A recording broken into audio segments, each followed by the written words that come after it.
first. Sponsored by Matex Heating, Cooling, and Plumbing. Wow, it was a cold start to this morning. 6 below zero. Hey, look, my tie and my shirt matches the color of the temperatures here. Very cold readings here in the single digits. 7 in Champaign right now with the wind chill at -2. That is a major improvement, though, from this morning. We were -6 with the temperature and -21 with the wind chill. And we are only going to get better, believe it or not, as we go throughout tonight with those temperatures. Clear skies. It was nice to see the sun shine out there. Just didn't warm us up a whole lot. If you're heading home here this evening, still look out for some of those slick spots on the roads, but look what happens. The temperature goes up instead of down that we typically see on this graphic here. We'll talk about how things really warm up for the weekend when we come back. WCIA 3 News starts right now. Now from WCIA 3 News. This case in particular has been such a tragedy for so long. It finally came to a close more than a decade after a brutal murder in Muhammad. Plus, a homeowner shot and killed an intruder while someone else is facing murder charges. We shouldn't really have been out there. I mean, the morning after, things were still falling, and you just didn't know when. And cracking tree branches and power outages that lasted a week. What else? Some are remembering about the ice storm 30 years ago. You're watching your local news leader. This is WCIA 3 News at 5. To be able to be a part of bringing closure to this family and to this community is a bit overwhelming for me, to be honest. After more than a decade, the case of Holly Casano's murder is closed. Good evening, I'm Paul Cicchini. And I'm Jennifer Roscoe. Michael Henslick was found guilty of killing Holly Casano in her Muhammad home in 2009. And because the jury decided the killing was especially cruel, he's facing a mandatory sentence of life in prison. WCIA 3's Aaron Eads is live in our newsroom. Aaron, this was fast. The jury deliberated for just an hour. Yeah, Jennifer, that's all it took. The jury decided not only that he killed Casano, but also that it was done with exceptionally brutal or heinous behavior indicative of wanton cruelty, which means Henslick will most likely spend the rest of his life in prison. Now, the jury considered evidence including bloodstains throughout Casano's home, Henslick's confession to investigators that he got a knife from the kitchen, stabbed her to death, and had sex with her dead body, and a DNA profile that pointed to him. State's Attorney Julie Reed says everyone involved with the case has been waiting for this day for almost 11 years. This has been a case that has been on my watch since the beginning, and on the sheriff's office watch. And I want to say that from the first deputy on the scene to every deputy, every investigator, every expert, every scientist, everyone who has been a part of this investigation, they've been incredibly professional, they've been dedicated, they have done their jobs well. As Casano's mother, Tony, left the courtroom, she gave hugs to both the investigators who worked the case and members of Henslick's family who had been watching the trial all week. She tells me she wants to thank everyone who supported her and kept Holly's memory alive over the years. Now, tonight at 6, I'll tell you how Henslick himself reacted to the verdict.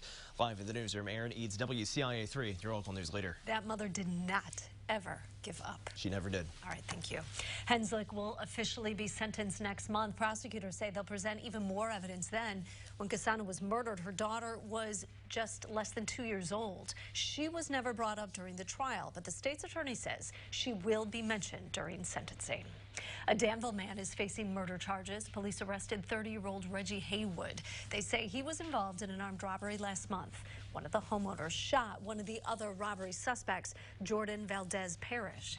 Parrish later died at a hospital. Haywood is charged with Parrish's murder because police say his actions during the armed robbery led to his death. And when looking at crime statistics, it's easy to think of them as just that, a statistic. Yeah, but a new group indicator is reminding everyone there are people behind those numbers. Hearts of Angels is comprised of moms who lost loved ones to gun violence. They want change in their neighborhoods. WCIA 3's Cole Hankey heard those mothers speak today. Cole, what is the message they're sending? They just want the violence to stop, but they also realize that they are just at the beginning of this long path to reach that end, and they are using their stories to get there. For some, it's been years, others only months, but all the families behind Hearts of Angels have been hit by tragedy. And every time I hear a gunshot or hear on the scanner that someone else has been wounded or killed with, gunfire, it's heartbreaking. It's like reliving the whole thing all over again. Since 2017, Decatur is averaging almost 90 reports of shots fired every year, almost once every 4 days. That's why Hearts of Angels was created. They want to make sure people don't become numb to the stats, and they are just getting started. Our next step is to continue to raise awareness. We definitely gonna have different movements. We're gonna have fundraisers. The group has only had a few meetings, and this was their first public one. While they called on the city and police to do more in helping and help restore trust, they also know that the real solution to the problem lies in prevention. Obviously, it's our hope and desire that the government or the police department does protect and serve. But the truth of the matter is they're kind of a cleanup crew. They show up after the fact. And while they do hope to find solutions down the road, the group provides a more immediate impact as well. It gives them a group of people that understand the pain they are going through.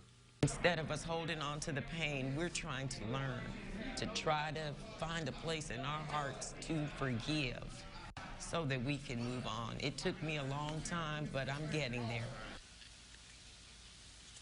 Both the Decatur Chief of Police and the Macon County Sheriff were both in attendance today as well, and afterwards they spoke with those moms to get their ideas and listen to them. And now the group is still planning their next meetings, but they will let everybody know when those come up. Reporting in Springfield, I'm Cole Hankey, WCIA 3, your local news leader. All right, Cole, when they have a next move, let us know what it is. Thanks. A 9-year-old boy was killed in a car crash in Livingston County. That happened last night west of Dwight in Round Grove Township. Officials say a driver lost control of a car on an icy road. The car went into a ditch. Nathan Gass died in the crash. Governor Pritzker says his budget for the next fiscal year will save the state hundreds of millions of dollars. Specifically, he projected it would save taxpayers more than $225 million in the 2021 fiscal year and $750 million over the next 3 years. Pritzker says the savings would be achieved by rooting out inefficiencies in state government. Traveling out of Decatur will soon be a little bit easier. Amtrak is ready almost to roll out new routes that will connect the city to the rest of the state. Before, people in Decatur would have to get to Springfield or Champaign before they could get on an Amtrak bus. But soon, buses will pick people up in Decatur and connect through Champaign or Springfield. Taking a bus from Decatur to Chicago costs $44. It's on cold days like today. Shelters are busting at the seams. How you can help any day of the year. Plus this. Unlike a tornado that has a pretty narrow path, usually, this was everywhere. Many people remember the tornado that hit Urbana this past spring, but what about the ice storm of 1990? It was a time 30 years ago many won't forget.